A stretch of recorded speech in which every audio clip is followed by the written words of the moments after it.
Great news. Dirty Keto is now on Amazon. If you're living in the U.S., go straight to Amazon and get Dirty Keto.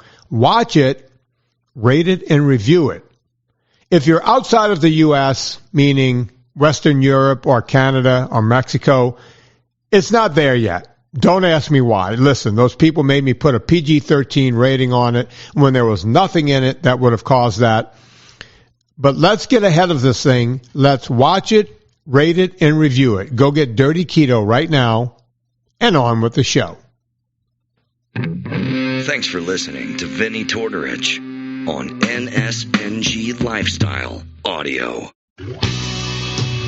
Welcome to the Fitness Confidential Podcast with Vinnie Tortorich, founder of NSNG, and co-host Gina Grad. Brought to you by PureVitaminClub.com, the world's purest vitamins.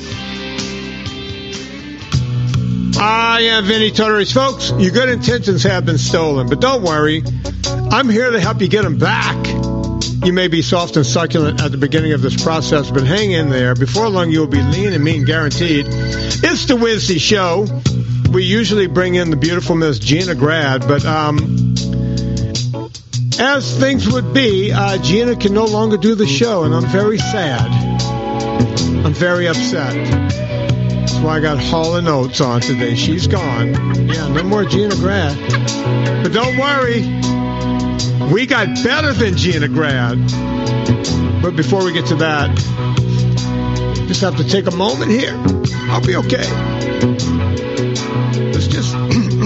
Let's just listen to Hall & Oates.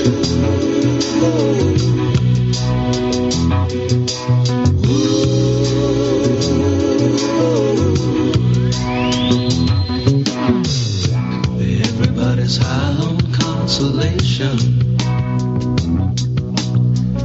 Everybody's trying to tell me what is right for me. Yeah. My daddy tried to bore me with a sermon, but it's plain to see that they can't comfort me. Sorry, Charlie, for the imposition. I think I got the strength to. Yeah, sorry, Charlie, for the imposition, but I got a phone call the other day from the beautiful Miss Gina Grad, and she, this is one of those things you love to hear, actually.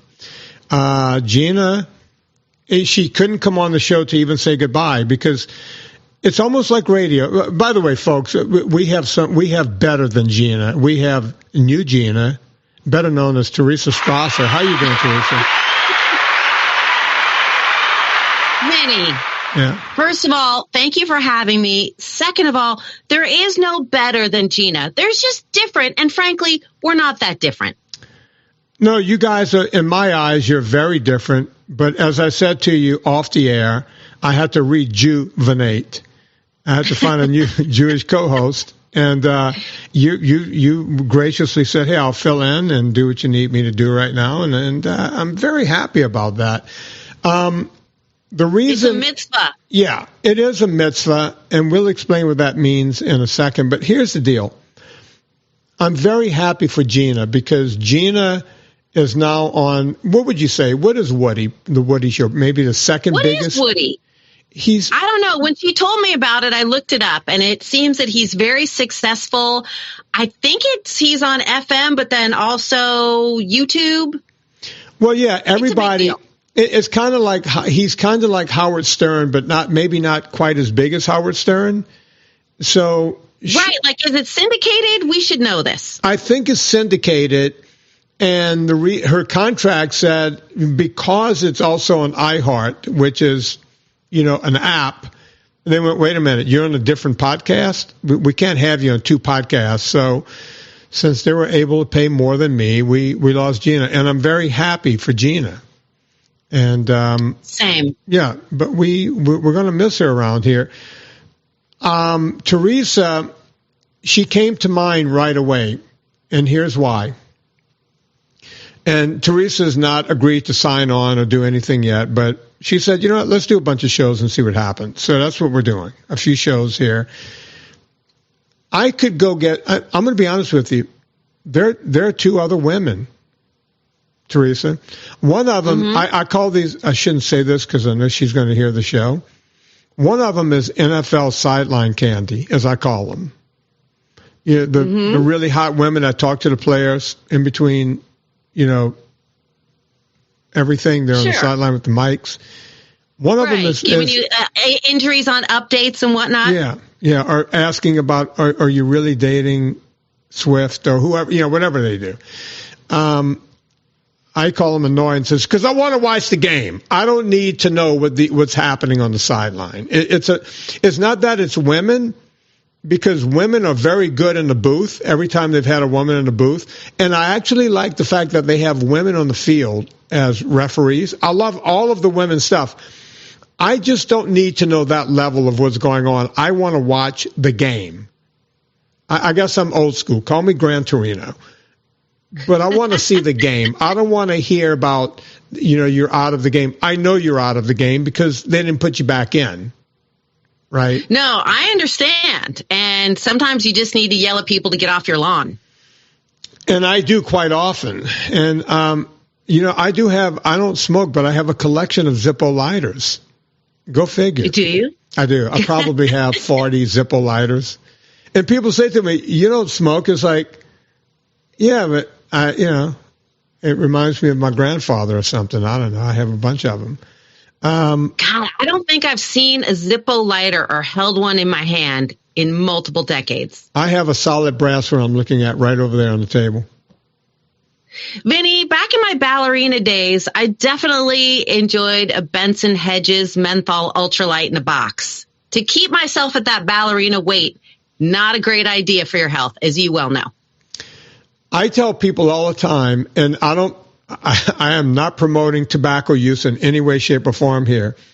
We were much healthier and much skinnier when we smoked. And when doctors recommended to women who want to lose weight after pregnancy, and athletes, if you go back and watch football games from the mid-'70s, the great Jack Lambert, you would see him on the way to the locker room at Pittsburgh with a cigarette in his hand.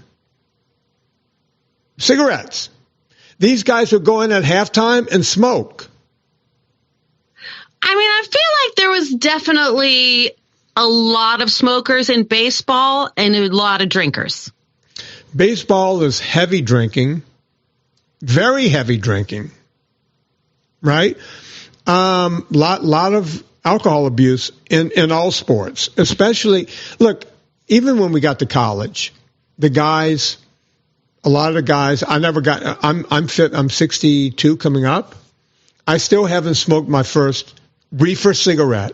I still haven't smoked a joint. You have not enjoyed it? Really? I've never eaten it. I've never partaken in any. The closest I've ever gotten to smoking a joint was the pass along to the next guy. I'm not, you know, uncool. I've been around. Hell, Mike Dawson is a friend of mine.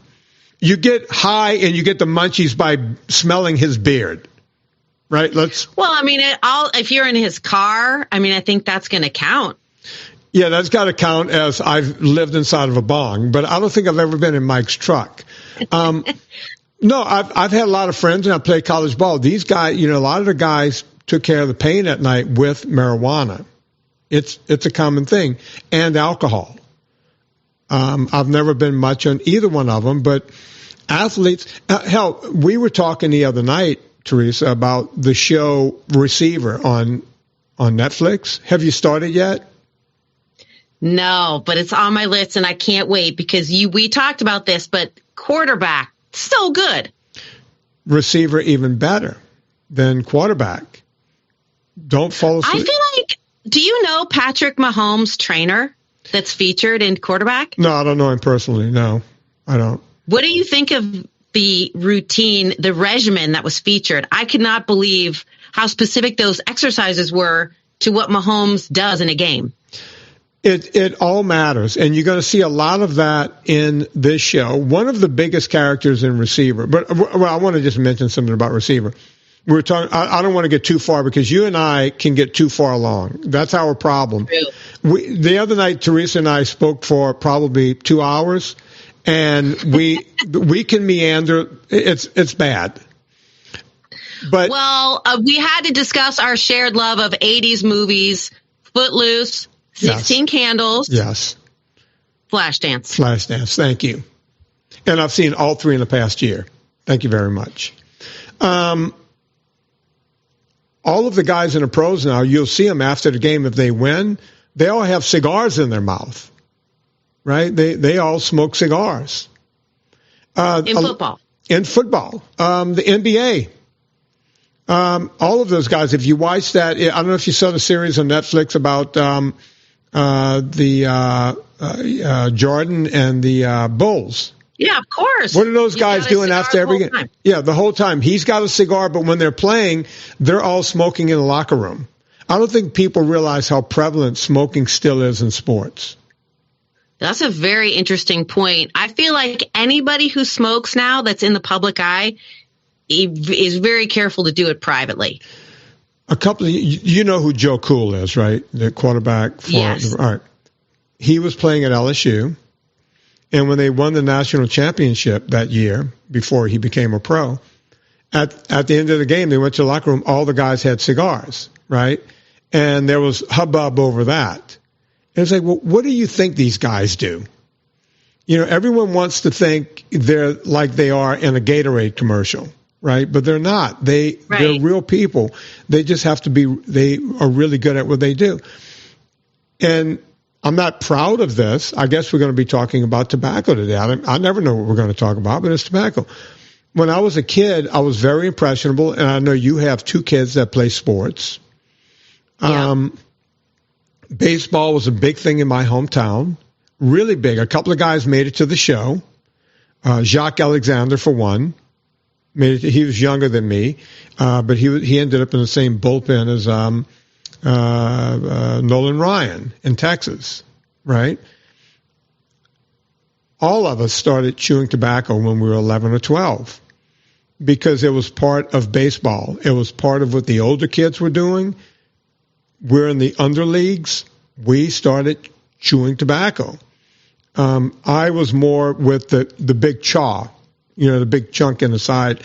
A lot of guys did the dip. Now, I got into the dip, because nicotine is nicotine.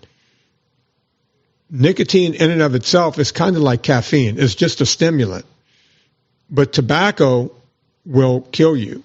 Tobacco will cause cancer, mouth cancer, what have you, or if you smoke it into your lungs, lung cancer. So, folks, nicotine is not the killer. It's the tobacco. It's the delivery system that will kill you, right? So don't do it, I guess is what I'm saying. Don't. And by the way, I know I'm not Gina, but I do have some health news if you want to get into it. Let's do it. Point. Let's do it now. Okay, so I know that in the field you're in, you have probably talked about weight loss drugs a lot, semaglutides and the like. Mm-hmm. I assume, I don't know what your stance is, but I assume that, maybe I don't know maybe I can't even assume. Well, let's try. What do you think my stance is? I feel like your stance is everybody should, employ diet and exercise, no sugar, no grain, like your hat. Mm-hmm. And if you need a weight loss drug, if you've really been, struggling with severe obesity, it's something to try, but ultimately you're going to have to get a handle on your diet and exercise. Am I close? It's hard to be close on how I feel about GLP-1s. Okay. And here's why. So I'm glad that you don't know much about me because we can discover this stuff over and over again on this show, right? So here's my stance. People ask why I'm so, it's like, Vinny, you're lean and ripped and all this kind of stuff. And why are you so passionate, I guess you can say, about weight loss and health. I don't know why, but one of the clues is everyone in my family is morbidly obese or was at one time. Some of them have lost weight. My mother now weighs as much as she weighed in high school, 121. She is 85 years old. She danced at her grandson's wedding last year in August at this time.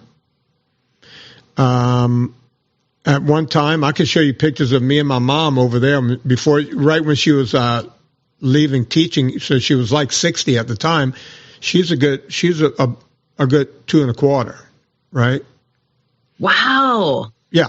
So my mom, she's only 5'5". She's a little short Italian woman, and she got up to 225 at one point. That's linebacker size. Okay. For real. And I know you're one of 4 boys, right? That's correct. And all of my brothers over the years have put on weight. So I guess they're all legally morbidly obese. My youngest brother, who at one time, he was the one I was on the phone with earlier today. At one time, he was built. It was as if a human flesh and bones can look like the statue of David. That was my younger brother, Mark. He was a better athlete than me. He was more highly recruited than me. Everything about Mark was better than me. He didn't want to play college ball, circumstances, he didn't want to go to college. He opted out, and immediately started gaining weight. In his 20s, Mark is 53, 54, something like that. Mark, I don't think has been under 300 pounds at all in his from his mid-20s through 54. Every now and then he'll get down to 290, but he'll go back up to 340 in 2 seconds. I have a sister-in-law who is as close to a sister as one can have. Brenda and I went to first grade together. She married my brother when she was 17. She got pregnant. They have 2 wonderful kids, right? My sister-in-law has fought weight issues her entire life. Now, recently I've noticed that she's lost weight. I didn't ask her because I didn't want to jinx whatever she was doing. I was just happy to see that she was losing weight. It made me feel good. It made my heart feel good. And then I found out she was taking semaglutides. Am I mad at her? No. I'm happy that her joints are in pain all the time from carrying that weight. I want her to keep losing weight. The problem with GLP-1s, the semaglutides, is that at first, when people started taking them for weight loss, the early studies I was getting is that they were taking about 40% muscle with the fat. Now, let me give you what that means, other Gina. Teresa, sorry. When we lose weight, let's say you were morbidly obese and you lost 100 pounds. Somewhere between 15 and 20% of that, if you lost it naturally, would come from muscle loss, and along with muscle loss, soft tissue and some bone. Okay, but it's mostly muscle. So if you lost 100 pounds, 15 or 20 of those pounds would be muscle. So that's why I tell people as soon as you can start moving around, lifting some weights, doing whatever, going to the gym and just moving, getting up and walking, doing something to help you keep that muscle on, that's a good thing. If you're on a GLP-1, a semaglutide, it's so important that you start exercising, folks. Please hear what I'm saying, because at first we thought it was 30 or 40%, which is terrible. But now we learned with a short, small study that it was 50%. And now I just heard last week where it could be up to 60% muscle if you're doing this long term. Right? Can you imagine? 50 or 60. So if you lose 100 pounds, 50 pounds of that is muscle. Don't forget, folks, your heart is a muscle. You could be damaging your heart. And that's why I say we don't know what the long-term effects of these semaglutides are. Am I not happy for my sister-in-law? I'm over the moon because I've wanted her to lose weight for the past 30 years. I'm glad for her. And I'm happy for anyone who's losing weight on this stuff. But you can't be blind to what's happening. Is that the answer you thought you were going to get? I feel like that's pretty in line with what I thought. If you have been taking one of these blockbuster weight loss drugs, something that we've all heard about is that they're hard to come by and that they're expensive. NBC News and everybody else is reporting today that Eli Lilly has slashed prices on 2 of their lowest doses of a drug called Zepbound, but you have to be willing to give up the injector pen. That's how they made it cheaper. So they are lowering the prices of these 2 lowest doses, and how they're making it cheaper might not appeal to everybody, but basically they had these single injection pens, and if you want this cheaper dosage, you're going to have to draw the medication out of a vial. So under the new pricing plan, a 1-month supply of the low dose, that's 2.5 milligrams, is going to cost $399 a month, while the 5 milligram dose will be $549. That's down from a monthly list price of $1,059, regardless of the dosage. These lower cost doses will be offered only through Lilly's telehealth platform, which is called Lilly Direct. However, they will not be covered by insurance, meaning patients will need to pay for them in cash.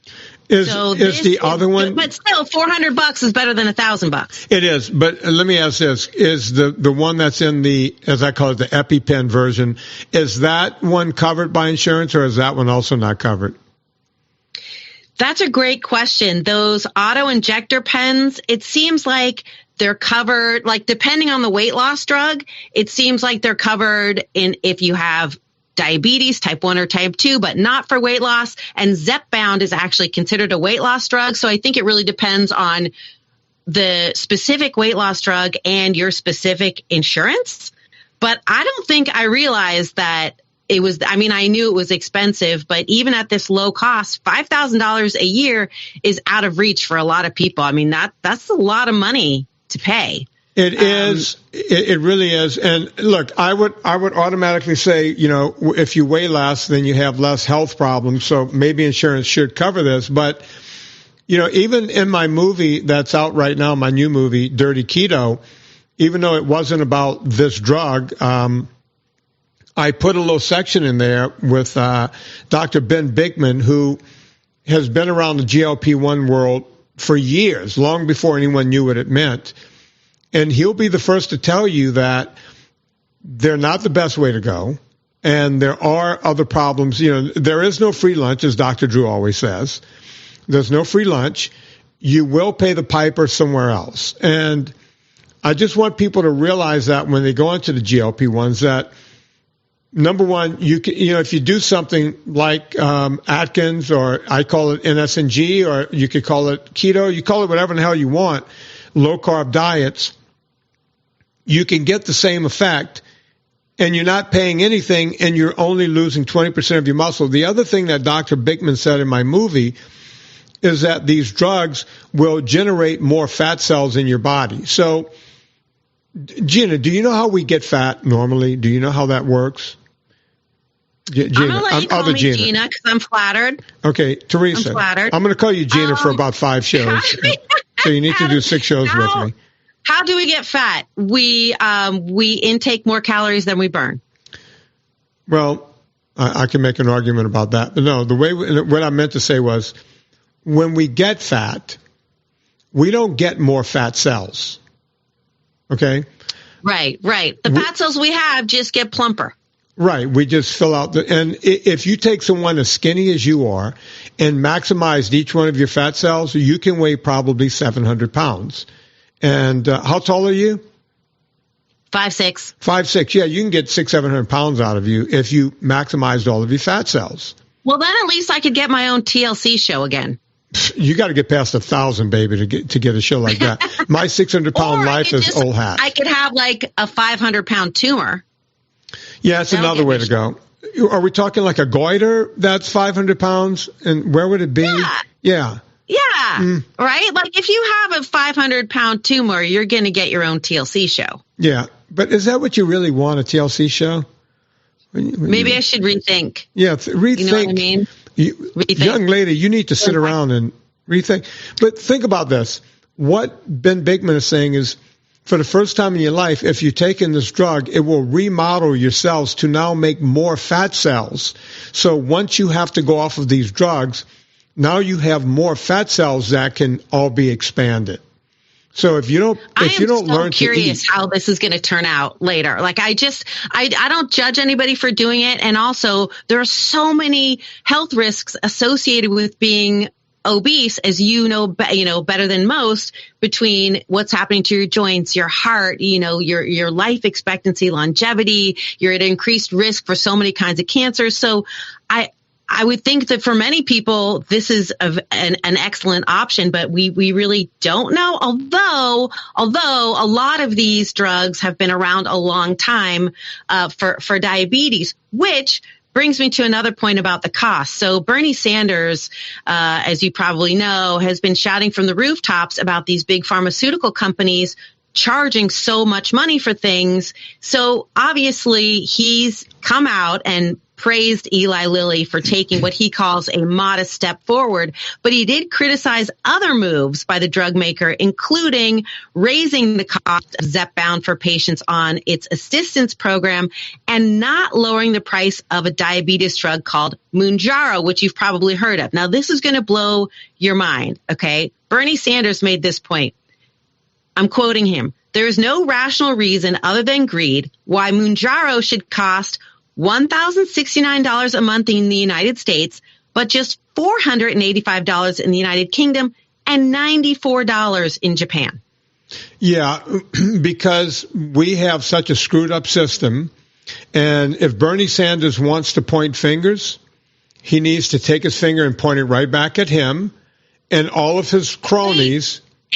Is he wearing his mittens, though, when he's pointing?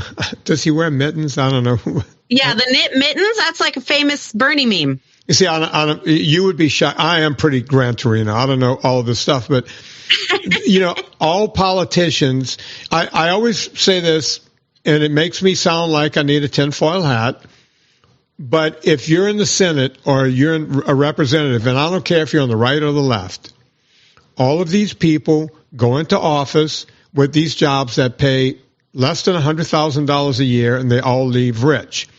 The reason they do so is they get money from teachers' unions. They get money from the NRA, the right and the left, both gets it from the NRA. They get it from Big Food and Big Pharma. I just named all of them. These are the biggest lobbyist groups that all of these people end up with houses in the Hamptons and this and that and the whole thing. They're all on the make. Every single one of them. And Bernie is no different. Bernie's never had a real job, and the man is worth millions and millions of dollars. Where did that come from? Where did it come from? So he needs to point fingers at him. And by the way, folks, I don't talk politics here. This is just government. All of these people, I don't care what side you think you're on. I always make the point, you ever notice not one gun law ever gets changed when Democrats are in office? They talk about the AR-15 a lot, but nothing happens. Why is that? Obama was in office for 8 years. Biden's been in office for 4 years. That's 12 years. Not one gun law has been changed while they have been running the world. Why not? Because they take as much money from the NRA as everyone else. Now, take that and multiply it by 1 million when it comes to food and drugs and everything else. All of these GLP-1s, Teresa, all of these GLP-1s are exactly the same drug. The only thing that's different is the dose and the carrying, so, like the pens and the whole thing. That's where they have design patents on all that kind of crap. So it's how it goes in. It's the dosage. Wegovy is the highest dosage. Metformin is one of the lower doses. Mounjaro is right in between. But Metformin is one of those drugs that's been around forever. They all have been. But here's the deal. I always tell people, watch the commercials. You ever watch the commercials? Oh, when they warn you about all the things that could happen? No, before the warning. They tell you something that's very telling before the warning. They'll say, take metformin or take Mounjaro. Take this drug and lower your A1Cs to as low as 7. You can get an A1C of 7. You're still perfectly sick. You don't come out of type 2 diabetes until you're below 5.6. So 5.5 is pre-diabetic. So they're saying, hey, take our drug and you'll still be perfectly sick. Right? If they said, take our drug and we can get you below 5.6, now you're curing someone. You know who can do that? Anyone who's telling you to go low carb. Because I have no shortage of probably 5,000 people who have had A1Cs of 12, tried every drug in the world, can never get below 8 on a drug, but decided to cut out all carbs, and now they're at 4.9, and their doctor will tell them, well, you're still type 2 diabetic, even though all of your symptoms are gone, and even though your A1Cs are now below 5.6, but we're going to still say you're type 2 diabetic. Why is that? Why do they do that? We can do it without drugs. The drugs will not do it. They will get you as low as 7. They tell you that in the ad, right? If they're telling you that in the ad, they're going, hey, if I said to you, let's say when you were a teenager, Teresa, and you had zits all over. You have zits when you were a teenager? Gina. It's Gina. Thank you very much. I got your name right for once. It's not like it's not staring me right in the face here. Did you have zits when you were a teenager? Actually, I had like really bad acne and went on Accutane. Okay. Did Accutane work? It was very effective. I did have to go on it again in my 20s and a third time in my 30s, if you can believe that. I can. You have great skin. I've been with you in person. I don't know, but when you had it, if you had taken Accutane and it didn't work, if they said, "Hey, Teresa, take Accutane for your zits. Don't worry, it won't work. Now here are all the side effects." Would you have taken it? It's a really difficult drug, and if it wasn't a silver bullet and the last house on the block for me after trying everything else, I wouldn't have done it. I mean, you have to take a pregnancy test every month.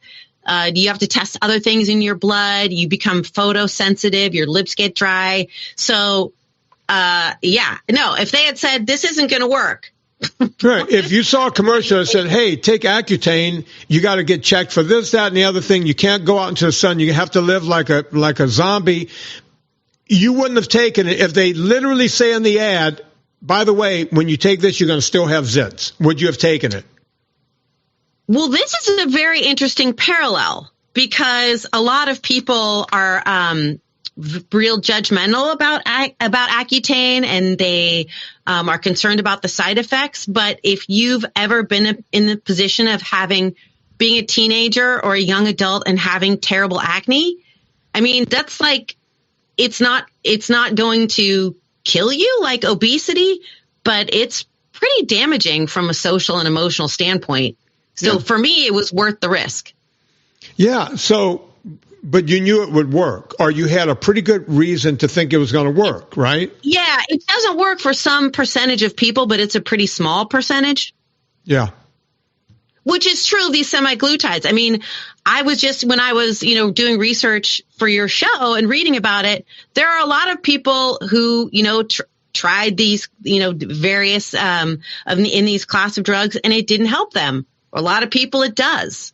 I mean, it's like, and if for somebody who's been in that boat, I mean, I think it's a really interesting conversation we're having as a culture, because what I've heard a lot of people say, and my whole neighborhood is skinny now. Every mom in my neighborhood is on these semaglutides. But what I've heard people say is that it reduces the food noise. So it's really speaking to the addiction, because while we haven't gotten better at treating obesity, doing the things that you tell people to do, the food companies have gotten better at making our food more addicting, finding the sweet and the salt and the fat point that makes you have to go put your hand back into that Cheez-Its box. I mean, right? So there's something in the brain, and that's why a lot of people on Ozempic, their cravings for for alcohol are also reduced. I mean, I don't understand how any of this works. I'm not a doctor, but I understand when people say that it reduces the food noise. Like I used to only be able to think about what I was going to have for lunch. I couldn't focus on anything else. And now I don't have that. That must be really liberating. And that's a great thing. But the problem becomes, what happens when you go off of the drug?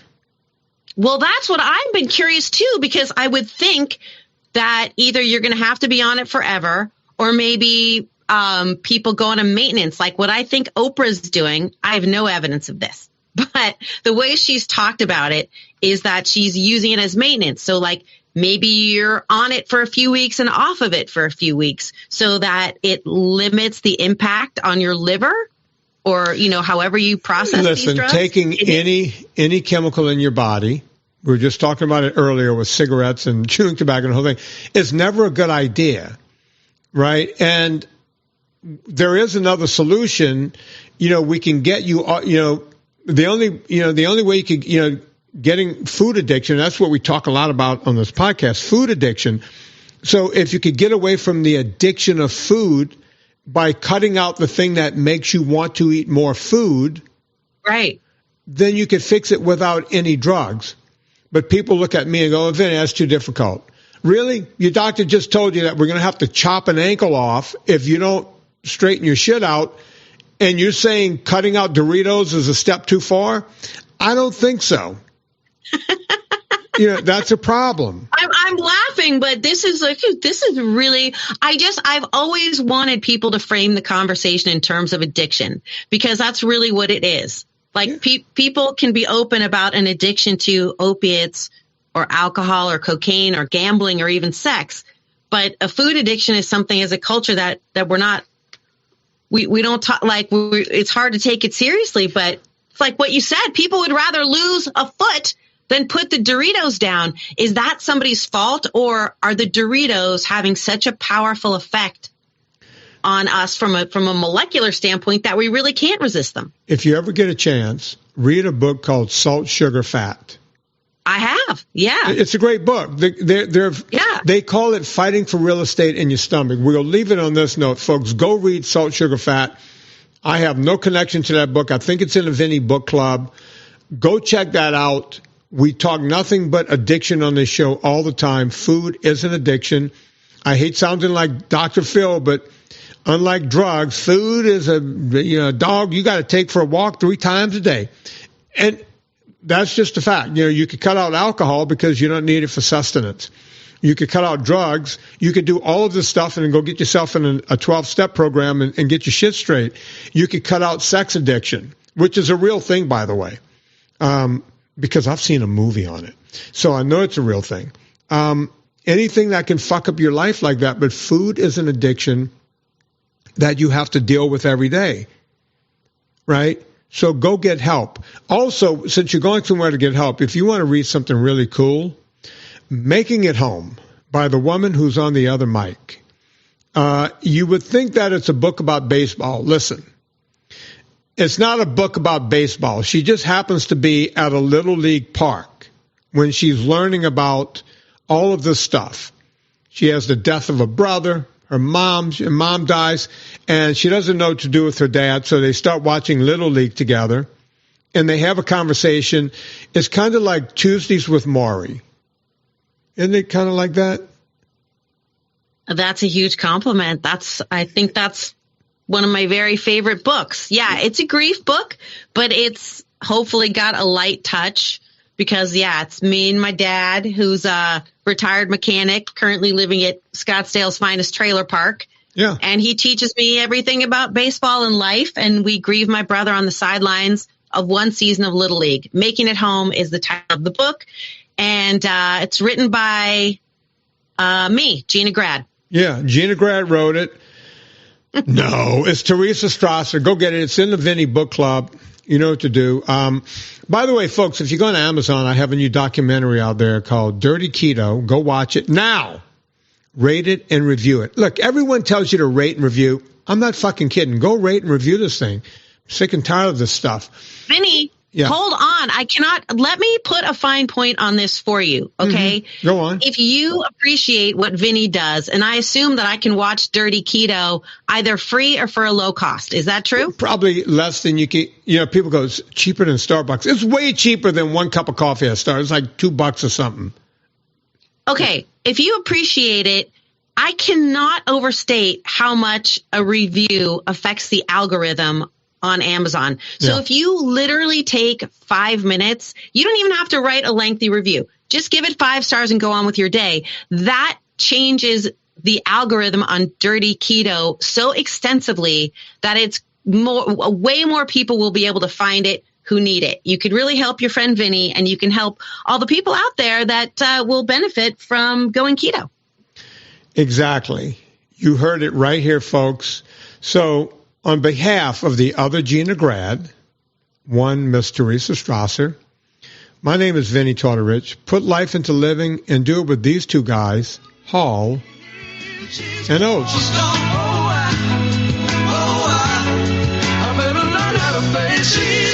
She's gone. I paid the devil to replace her. She's gone. And she's gone. What went wrong?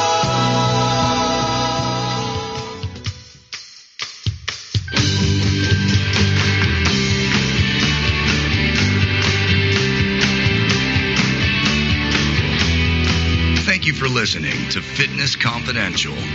Get more information at VinnyTortorich.com. Remember to rate and review us on iTunes and follow Vinny on Instagram and Twitter.